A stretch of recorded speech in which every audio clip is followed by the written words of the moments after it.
Hello दोस्तों, हमारे YouTube channel में आपका स्वागत है। दोस्तों, इस वीडियो में हम देखेंगे मानव शरीर से संबंधित 15 अति महत्वपूर्ण प्रश्न जो आने वाले सभी एग्जाम के लिए बहुत ही महत्वपूर्ण है। दोस्तों, ये पार्ट 2 है। अगर अभी तक आपने पार्ट 1 को नहीं देखा है तो उसका लिंक मैं वीडियो के डिस्क्रिप्शन में दे दूंगा, आप उसे भी देख लीजिएगा। दोस्तों, आप वीडियो को बिना स्किप किए और अंत तक देखते रहिए ताकि आपको सभी क्वेश्चन समझ आ सकें। और मैं बीच बीच में एक क्वेश्चन पूछता रहूँगा जिसका जवाब आपको कमेंट करना है। तो चलिए वीडियो को शुरू करते हैं। दोस्तों, हमारा फर्स्ट क्वेश्चन है, निम्न में से कौन मानव के पैर की हड्डी नहीं है? तो ह्यूमस जो है वह मानव के पैर की हड्डी नहीं है, और सब टीबिया, फीमर, फिबुला, ये तीनों मानव के पैर की हड्डी है। ऑप्शन नंबर 20 का सही हो जाएगा। चलिए अगला प्रश्न देखते हैं। मनुष्य के शरीर में पैरों की हड्डी किस प्रकार की होती है? तो आपको इन चारों में से बताना है मनुष्य के शरीर में पैरों की हड्डी किस प्रकार की होती है। यदि आपको पता है तो कमेंट कीजिए।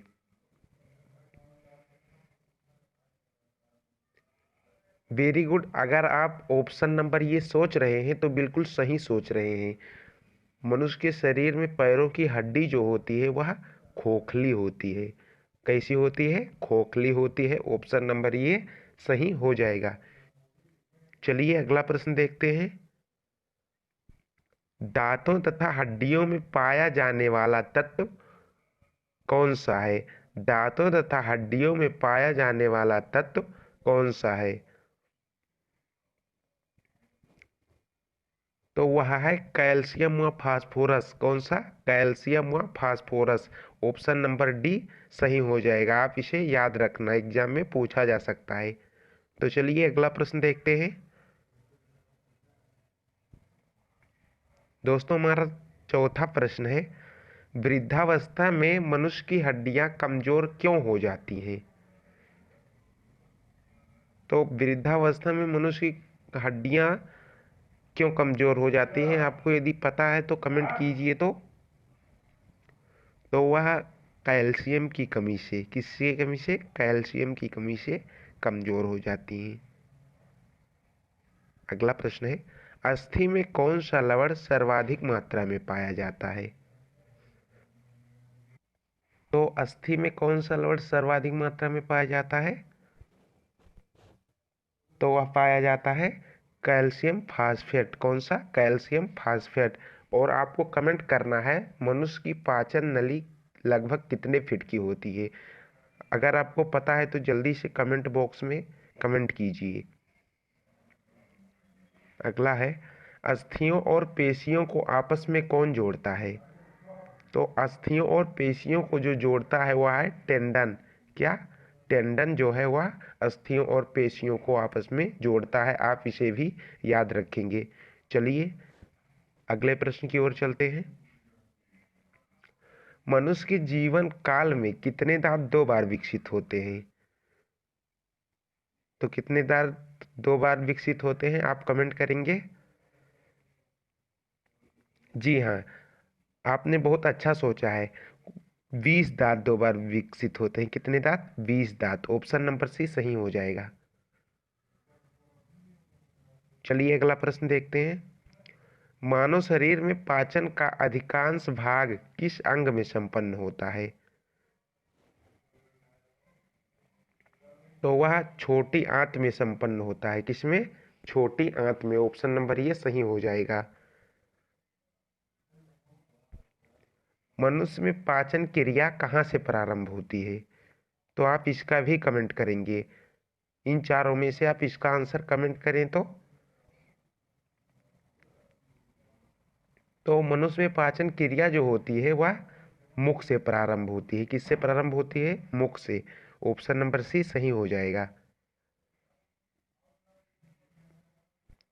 नवजात शिशु में हड्डियों की संख्या कितनी होती है? नवजात शिशु में हड्डियों की संख्या कितनी होती है? आप जल्दी से कमेंट करें तो। Very good. यदि आप ऑप्शन नंबर सी सोच रहे हैं तो बिल्कुल सही सोच रहे हैं। नवजात शिशुओं में हड्डियों की संख्या 300 होती है। कितनी होती है? 300। सी इसका सही हो जाएगा।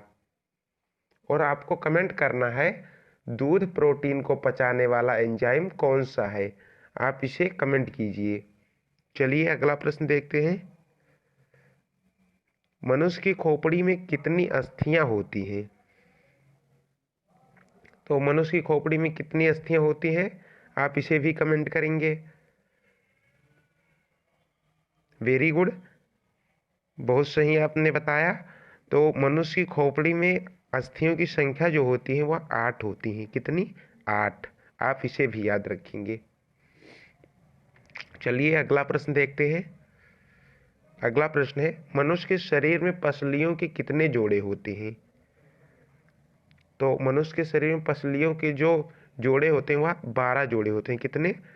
12 जोड़े। और कुल होते हैं 24। कुल 24 पसलियां होते हैं और 12 जोड़े होते हैं। चलिए अगला प्रश्न देखते हैं। शरीर की सर्वाधिक प्रबल अस्थि कौन सी है? सॉरी दोस्तों, शरीर की सर्वाधिक प्रबल अस्थि किसकी होती है? तो शरीर की जो सर्वाधिक प्रबल अस्थि होती है वह जबड़े की होती है। किसकी होती है? जबड़े की। तो आप इसे भी याद रखेंगे। चलिए अगले प्रश्न की ओर चलते हैं। हमारा अगला प्रश्न है, मानव शरीर की सबसे छोटी हड्डी कौन सी होती है? तो आप इसे कमेंट करेंगे, मानव शरीर की सबसे छोटी हड्डी कौन होती है? तो वह स्टेपीस होती है। कौन सी? स्टेपीस। ऑप्शन नंबर सी सही हो जाएगा। और आप कमेंट करेंगे कि स्टेपीस कहाँ पाई जाती है और यह कितने इंच की होती है, आप इसे जल्दी से कमेंट कीजिए। मानव शरीर की सबसे बड़ी हड्डी कौन सी होती है? तो मानव शरीर की सबसे बड़ी हड्डी जो होती है वह फीमर की होती है। और आप कमेंट करेंगे यह कहाँ पाई जाती है। फीमर जो है वह कहाँ पाई जाती है, आप कमेंट करेंगे। तो आपको वीडियो कैसी लगी हमें कमेंट करके ज़रूर बताएं। और वीडियो को अपने दोस्तों के साथ ज़्यादा से ज़्यादा शेयर करें और इसे लाइक करें, सब्सक्राइब करें। जय हिंद, जय भारत।